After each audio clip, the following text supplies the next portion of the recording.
Good afternoon. Thank you for joining us. This is Jen Ostrowski with the Journal of Visualized Experiments. I have some folks on who are unmuted. Just want to make sure if somebody can let me know that they can hear me. Emily, I see that you're on the line. Can you hear me coming through? I can. Okay, terrific. Well, we are going to start this with, I know, Emily, you have some information to share with the North Carolina STEM Link group, and then we can segue into the webinar. So do you want to kick it off? Yeah, thank you, Jen. So I just want to welcome everybody to our first STEM Link webinar. It's Accelerate STEM Learning with Video Solutions presented by JoVE. I think it should be a useful topic for STEM and STEM interested librarians from a variety of different settings. And also, if you're not already a member of NCLA STEM Link, we would love to have you among our ranks. So please consider joining our roundtable. I also want to mention our spring workshop, Explore More at Pritchard Park, which will take place at the Chapel Hill Public Library on April 27th. And you can visit our website for more information on that. And I hope to see many of you there. And thanks and enjoy the webinar. All right, thanks so much, Emily, for that introduction. I'm going to try to go ahead and now mute everybody, and then we will unmute for the Q&A.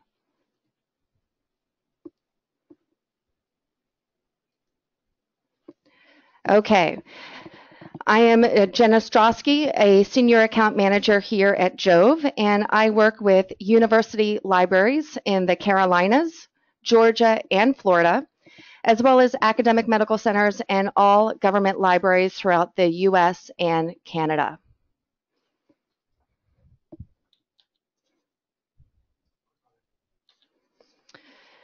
So I will be kicking off today's presentation with an overview that will hopefully set the stage for Dipesh Navani, who holds his PhD in pharmacology from St. John's University. Dipesh is approaching his 5th year here at JoVE and came on board originally as a science writer on the science education team. His passion for STEM education and belief that our video format, particularly in the undergraduate setting, can help inspire future generations of researchers and innovators is something that drives him every day as JoVE's Director of Video Production. So he will take you behind the scenes and share what goes into the making of each video. I will then talk about the impact on learning outcomes with JoVE videos and highlight new features that help seamless integration of our content. Here at JoVE, we also know that there is a strong link between a student's preparation in high school and their success in college. So JoVE created the STEM College Readiness Community Partnership in 2017 to really help forge that link between universities and secondary schools. For this section, we will turn to Dave Cox, who was our National Account Manager for high schools, where he will share more about the program's details and the exciting outreach that is taking place with participating high schools and colleges nationwide. So let's get started with breaking down some college statistics and talking about STEM trends. The projected college enrollment for fall of 2017 was 20.1 million, with 17 million undergrad students and nearly 3 million of those enrolled in STEM-related majors. What happens with students declaring for STEM majors? About 30% of college freshmen drop out after their first year. Nearly half of undergrad STEM students leave their major or school altogether. And for those enrolled in 6-year degrees, the completion rate in STEM majors is less than 40%. That highlights the education side of STEM. Let's turn now towards the research side. It's estimated that only between 10 and 30% of published science articles can be fully reproduced by other research labs. And as a result, scientists are spending more of their time and resources trying to replicate research, which translates to as much as $28 billion each year in experimental trial and error findings. One of the root causes to reproducibility are unclear written protocols that make it expensive, time-consuming, and difficult to learn and apply new methods. While these statistical trends sound grim, we have seen exciting solutions arise from various stakeholders to try and combat these trends. The NIH, for example, has created the rigor and reproducibility guidelines, and we've also seen universities create faculty positions and departments that are focused on STEM retention. We've seen a shift in the publishing culture that places emphasis on replication studies, retraction trackers, and protocols, and new resources that focus on active learning tools to further engage students. Librarians are also key agents within the academic community, as each of you can help build an awareness, generate discussion, link data management and sharing with reproducibility, and invest in resources that focus on active learning tools. So where does JoVE fit into this conversation? Well, the challenges being talked about now in reproducing another scientific experiments from text alone is something our founder, Moshe Prisker, felt firsthand, and it's the reason JoVE was created. Moshe was trying to replicate a technique in the early 2000s while working on his PhD at Princeton. After months of trial and error, his PI sent him to where the paper originated, and for 2 weeks, he learned from the study's authors in Scotland how to successfully replicate the technique he was reading about. Now, I know Moshe, and he was not at the pubs, I assure you. He was in the lab learning from the authors themselves. As he returned to the States, he thought there just had to be a better way to disseminate scientific research and improve the efficiency of knowledge transfer. His lab had lost valuable money, time, and resources on just his struggle alone to successfully reproduce a single experiment from a traditional journal, a cost he estimated at the time to be more than $10,000. And what he had learned from visiting the author's lab was that his struggle to replicate their technique was rooted not in the major fundamentals of the experiment, but more in the subtle nuances, which so often get lost in translation when relying only on print to describe methods. But sometimes it's these subtleties that can make the difference between a researcher successfully or unsuccessfully replicating a technique in their lab. Now, this is the early days of YouTube and emerging video technology, as you can imagine, since it was the early 2000s, but Moshe's idea was to combine video, audio, and text in a methods-based journal that would be peer-reviewed and fully indexed to help researchers successfully replicate techniques. Our first 5 journal articles were published in the fall of 2006 in what is now JoVE Biology. So that was the fall of 2006. Fast forward nearly 12 years, and we now have over 7,500 publications, more than 1,000 subscribing institutions, over 16,000 published articles, and more than 45 countries who subscribe and publish in JoVE. JoVE also created a second platform called Science Education, which is an innovative library of video solutions that focus on key fundamental concepts and techniques. This is an active learning tool that engages students in the learning process. So reproducibility and active learning have been part of our mission from the beginning. We strive to advance scientific research and education by increasing productivity, reproducibility, and efficiency of knowledge transfer for scientists, educators, and students worldwide through visual learning solutions. And it's through this mission that we have become a catalyst for scientific research and education. And with that, I will turn it over to Deepesh Navani, JoVE's Director of Video Production.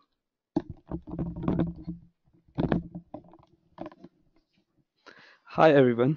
Thank you, Jen. And so I'm going to take you guys basically through the whole process of video production. So it's hard to imagine, being a scientist, how does one make a video, and how does one make a video that is very clear and easy to follow? Because as a scientist, we are always running behind preciseness and accuracy, and that's what we strive to achieve in our video production process as well. So to start, as Jen was mentioning, we basically have 2 main products. One is Video Journal that caters towards scientists and researchers, postdoctoral students, graduate students, whoever is trying to replicate a particular experiment that was already published. The second product, which is science education, is more for undergraduate students and basically giving them a sneak peek into the research world, and giving them the exposure to the scientific techniques that are being carried on in today's labs. So, Video Journal is the first and the only peer-reviewed scientific journal, well, that is PubMed indexed. And as Jen mentioned earlier, we have more than 7,500 articles that we have published till date. Our current impact factor is 1.2, which is pretty decent for a methods journal because, as you can imagine, we are not focused on results. Our mission is basically to allow scientists to look at an experiment and try and replicate that into their own lab. Based on my own experience, this was hard when I was doing my own research as well. And I remember getting stuck on an experiment and for like 3 months and then realized, okay, there was a very small detail which was not mentioned in the protocol or in the published paper that I was skipping on that was basically failing my experiments. So that's our vision with with our video journal to produce videos that any scientist can easily follow. So peer-reviewed, we are fully indexed in PubMed. We have 4 new video articles released every weekday. We have a prestigious editorial board that makes sure that whatever publications, whatever submissions we get, are scientifically sound. And then we publish video demonstration along with a text protocol, so that it's easy for someone to print out the text, watch the video, and make sure that they get each and every detail of the experiment right. So the process of making a journal video is basically starts with manuscript submission, which is like any other academic journal. So any scientist who wants to publish with us sends us a text-based manuscript. It undergoes the editorial and peer review process, which is a standard for any academic journal. Well, following the peer review process, we either accept the article or reject the article. If the article is accepted, it undergoes what we call a scripting and shortlisting. So this is pretty different and pretty new for any scientist who's publishing with us for the first time. So the script writer in this case is also a PhD level scientist. They're basically writing the narration or the voiceover that you hear in all our videos. So this also makes sure that whatever narration that you hear is accurate because it's written by an expert in that field. And the same expert also does shortlisting, which is basically listing down all the shots that our videographer will capture at the author's lab. The next step after that is basically filming. So we have our production coordinator in-house. She contacts the author, she contacts our local videographer in that area and makes sure that we come up with a date that works for everyone, and the videographer goes to the lab and films according to the script that has been submitted to the lab beforehand, almost a week in advance before the filming. After the filming takes place, the videographer sends us all the footage to our office in Cambridge, where we do the professional video editing. So we have professional video editors who do the video editing part. They are not scientists, but they are very professional and they know exactly how to make a clear, unambiguous video. After the video is made, here what we do is we reach out to the authors again, and just to make sure that everything is accurate, because scientific rigor is extremely important for us. So we make sure that the authors have a chance to look at the video because it's their experiment ultimately. They look at the video, they review the text, and they make sure that everything is accurate. They send us the comments. And we have a science editor in-house who's again a PhD and an expert in that field.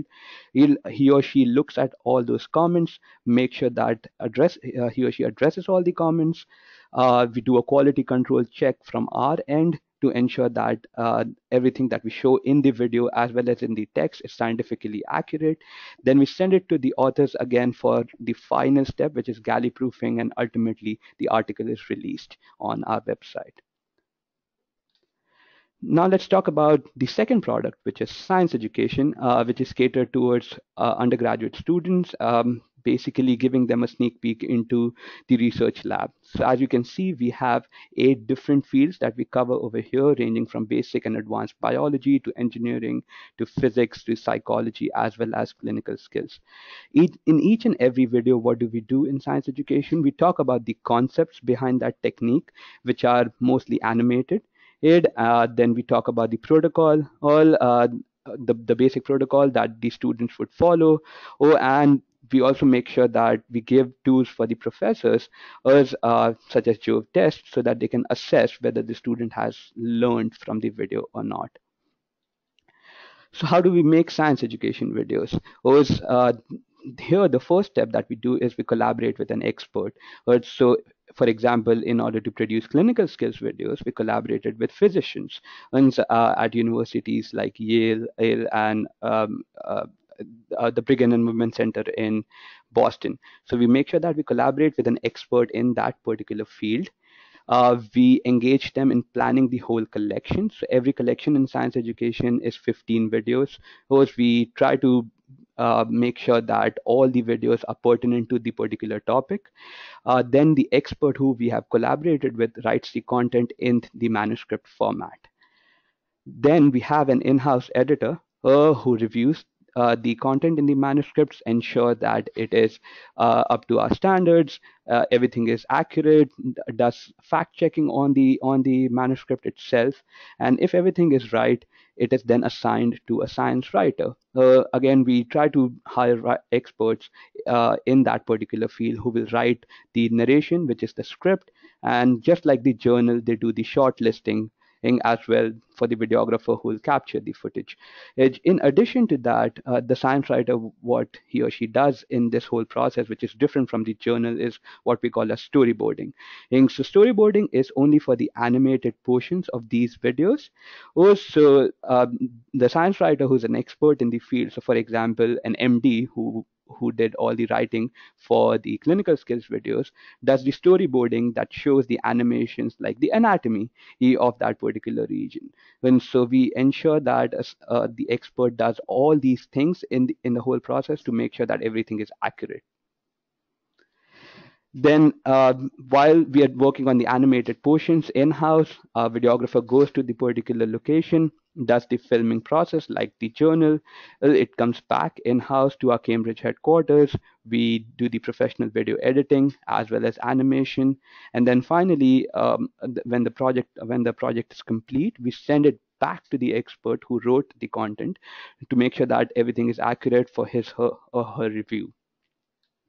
Once we get experts' comments, we make sure that we address all the comments, and then we do proofing in our in-house process, which is the quality control step for us.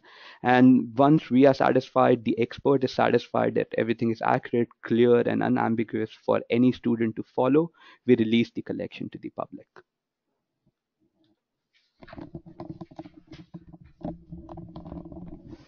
Thank you, Dipesh, for that thorough overview into the making of JoVE's videos.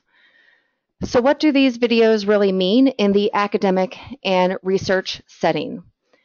I've been with JoVE for nearly 6 years, and in the beginning, the anecdotes and recommendations we'd received daily were quite impressive. You could really see the difference our videos made in helping our users. Recommendations like increase the efficiency of research and education from Dr. Cook at Stanford, prepare students for a career in science from Ann Schmidt at Conrad Weiser High School, shifts focus from what the technology does to what you can do with it from Dr. Gray at Flexion Biosciences. These are wonderful, and we continue to get hundreds of recommendations in from around the globe every single week. But here at JoVE, we wanted to move towards turning these opinions into evidence. We started a few years ago by asking professors and researchers to document the impact of JoVE when it was used for a particular problem they were having in the lab or classroom. These case studies are all available for you to see, and the results coming out of them were very strong. Dr. Kalos out of Stanford, for example, indicated that her research advanced 6 months with a single video. Dr. Wallingford from the University of Washington estimated that we saved their lab $40,000. Dr. Northcott out of Michigan State indicated that her student success rate in teaching them catheter implantation jumped from 40 to 90%. And Dr. Delphine Dean out of Clemson documented that her bioengineering students were inspired to learn and innovate 75% faster. Again, all of these case studies are available through your account manager directly, or you can always get them from our website. While these case studies provided more evidence about the value of JoVE, they are really geared towards JoVE Journal. We wanted to assess the impact of science education videos in the classroom. So for that, we turned to TURK, which is based in Cambridge, Mass, and is an independent research-based organization dedicated to improving math and science education for all students. TURK is considered a premier education research group and has worked on the frontiers of theory and practice to develop and enhance instruction, curriculum, and new technologies. The goals of the TURK study were to see if watching a JoVE video prior to attending a biology lab class would improve or enhance a student's performance, ability to conduct the lab, their sense of self-confidence during the lab, and their comprehension of lab concepts. To carry this out, TURK designed IRB-approved studies and worked with DeSales and Clemson universities. Students at DeSales were mostly sophomores and part of an accelerated PA program enrolled in a molecular biology course, which had 94 students and the same professor. The studies was conducted with 2 labs and 2 science education videos from the basic methods in cellular and molecular biology collection. At Clemson, it was an introductory biology course, which is a core requirement of theirs for graduation. So students really ranged from freshmen to seniors, and there were no science majors. It was quite larger with over 250 students. They still had the same professor, but there were 4 teaching assistants. The study also spanned 2 labs and 2 science education videos from the General Laboratory Techniques collection. So let's look at the study design. There was a video group and a control group. Before the lab, the instructor would typically ask the students to read a lab handout. The video group was asked to watch roughly 5 minutes of video before reading this handout and after reading the handout. Nothing else changed. To assess the impact of the video, there was a pre-lab assessment, post-lab assessment, and perception survey for both the video and the control groups. So the only intervention was for the students to watch about 5 minutes of a science education video twice. The only intervention for the instructor was sending the video link to their students and asking them to watch it. Nothing else changed. This small amount of video watching had a big impact. There was up to a 2-fold difference with the video group in each assessment measure. The overall results pre-lab, overall results post-lab, and then when the questions were broken out to their understanding of the experimental concepts and, the experimental questions and the conceptual questions pre-lab and post-lab, you saw a significant difference as well. There was a perception survey, as I mentioned, that was part of the study. In that, the majority of the students reported that the JoVE video helped increase their confidence during lab. This graph in particular highlights results from the DeSales arm and a cellular and molecular biology video, which showed that nearly 90% of students reported increased confidence during lab, and over 90% reported a better understanding of the lab and a better comprehension of concepts. These positive results were not by chance. TURK confirmed with statistical modeling. The key findings: with JoVE videos, students performed up to 2 times better on exams compared to students who only read the lab handout. Students were more confident and had a better understanding of core concepts and techniques, and even non-science majors felt more supported, understood the techniques and processes better, which helped them more efficiently during lab, and it also helped them use lab equipment with greater confidence and care. We went back and asked the professors who carried out these studies what their key takeaways were, and they kept coming back to the little effort it took on their part to simply copy and paste a video link, and how that little effort had such a big outcome on the students' performance.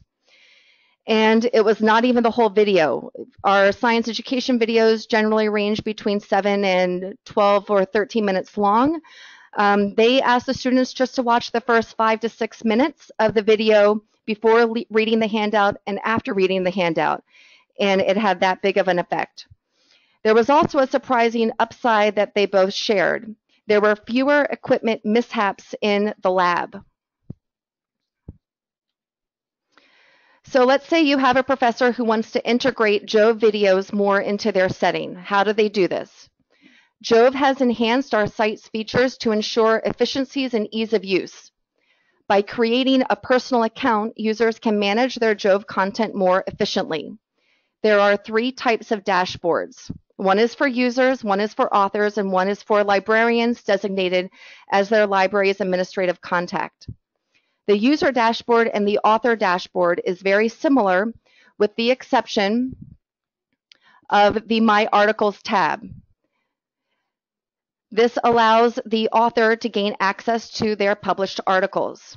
But you can see here that all users, if you're a designated professor and an author, can keep track of their favorite articles, their watch history, their citations, their JoVE tests, which I'll get into in a minute, and more.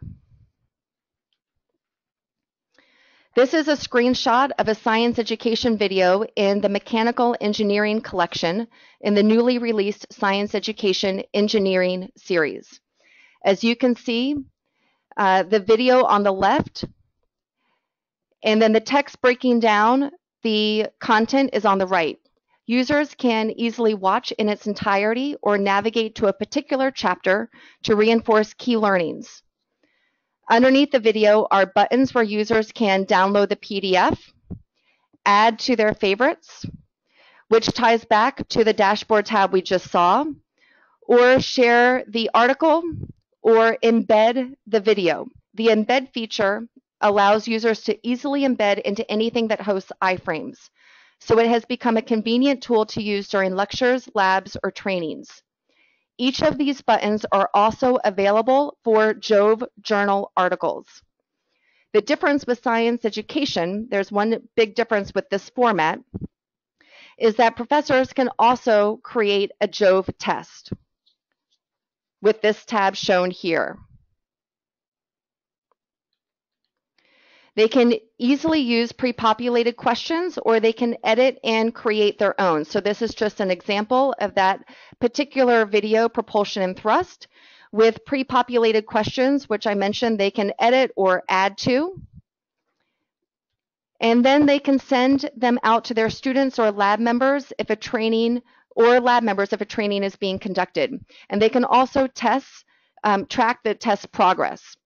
For those using this for training purposes, they can download a CSV file with the timestamps of who completed what when. We do have a collection that is focused on lab animal research, and I have several IACUC departments that in particular have gravitated towards this collection, and they're using it for consistent training purposes, and they can easily download the CSV file to make sure that their checks and balances are there with the timestamp and the collection and the user for their ongoing certification processes and internal controls that they have to manage. I do want to take a minute to show you a screenshot of the librarian dashboard. This is what those librarians designated as a primary contact see. You'll notice tabs that allow easy access to our librarian resources hub, which among other things can help with your outreach for JoVE. You'll also notice a tab where the librarian can upload your institution's logo. This will then appear next to your subscribed content. We have other features that can always be explored further with your JoVE account manager, but for the sake of time, we just wanted to highlight a few here. We'll now transition into Dave Cox, our National Account Manager for High Schools, who will share more about our STEM College Readiness Program. Thank you, Dave. Hi, good afternoon. My name is Dave Cox, and we're going to talk briefly about the College Ready STEM initiative. This really happened as a dialogue that we had with several of our clients, and what they told us was they really wanted to see or help high school students become better prepared for college. And we thought that a great way to do that would be to be able to provide access to all of the JoVE videos, both in the Science Education Library as well as the journal. I think both Jen and Dipesh have talked about 7,500 articles in the journal and about 600 articles in the Science Education Library. Most of those articles in the journal are probably above the academic skill set of many of these high school students. But when you combine the JoVE test with the Science Education Library, there's some application videos that allow students to do a deeper dive into the content, and that's why we wanted to provide both the education library as well as the journal. So this helps bridge the gap between the higher education and the local school systems. It provides a dialogue between the two, so that when those students do come, they are leaving the high school and they do come to your university or your college, then they already understand some of the concepts they need to walk in the front door prepared to do the work. So. The way you qualify to be a part of the STEM initiative is you have to have an unlimited subscription to JoVE Unlimited, and then you can also upgrade your subscription, or if you decide to be a new subscriber, then you can designate a couple of schools in the local area. We've worked this with several other colleges and universities, the University of Colorado, we have UMass Medical in Worcester, as well as Johns Hopkins in Maryland. And what they've done is they've designated a set of schools, and then they have asked us to reach out to all of those locations and contact the teachers, contact the principals, and let them know they have access to all these materials. We also provide a webinar session to get the teachers up to speed on what they need. So we really do all of the heavy lifting on our end to get those high schools onboarded, and hopefully when those students leave the high school and they show up at your university or your college, they're better prepared to walk in the front door and get going. So it's a really easy, simple way to prepare students for the next educational experience. Thank you, Jen. All right, thank you, Dave.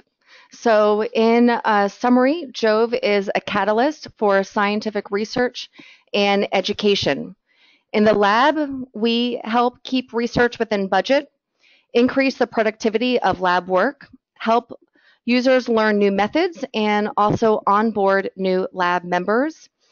And we also see authors publish in JoVE to help disseminate their techniques, improve their archives and documentation, and support grant applications and funding proposals. In the classroom, we help professors save time and improve student learning, which has been translated now up to show a 2-time better performance, also more confidence during lab, better equipment care, and a greater understanding of concepts and techniques. The benefit of JoVE's active learning tool Science Education now has more evidence behind it, and here at JoVE we continue to do everything we can to help the next generation of STEM learners, researchers, and innovators. So with that, we're going to open this up now for any questions and answers. I'm going to do my best to unmute the group.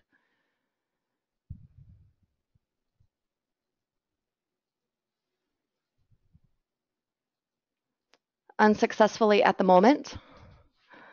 I'm going to ask Dave Cox to troubleshoot for a second just to make sure that we can try to unmute folks. Catherine's unmuted. Okay, great. And we're unmuting folks. So if you have a question or if you have feedback, please feel free to share that at this time.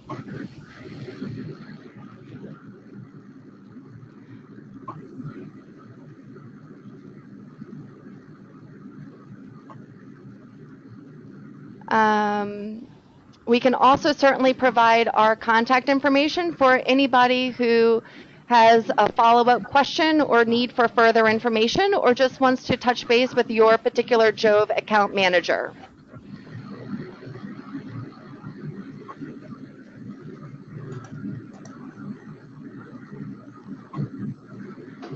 I have a question. Yeah.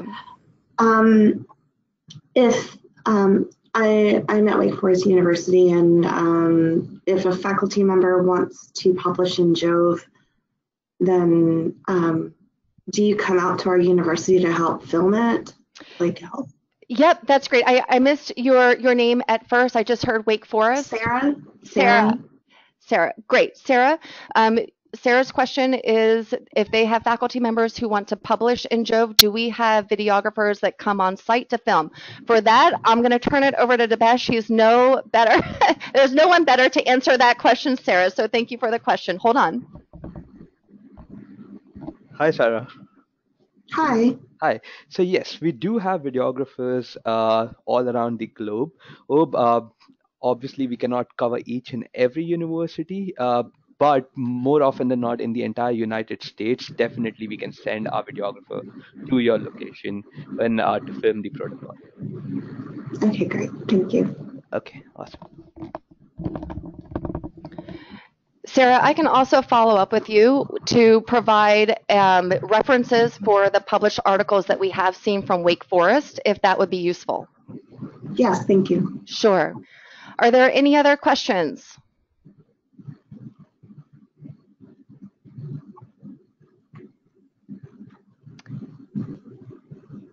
Okay, well, we did record this, so I know that I'll be getting the recording over to Emily to distribute to those who attended. If you want to go back and listen to anything, or if you just want to share it on with some of your colleagues. And thank you for joining the webinar today, and I hope you guys have a great rest of your Thursday afternoon.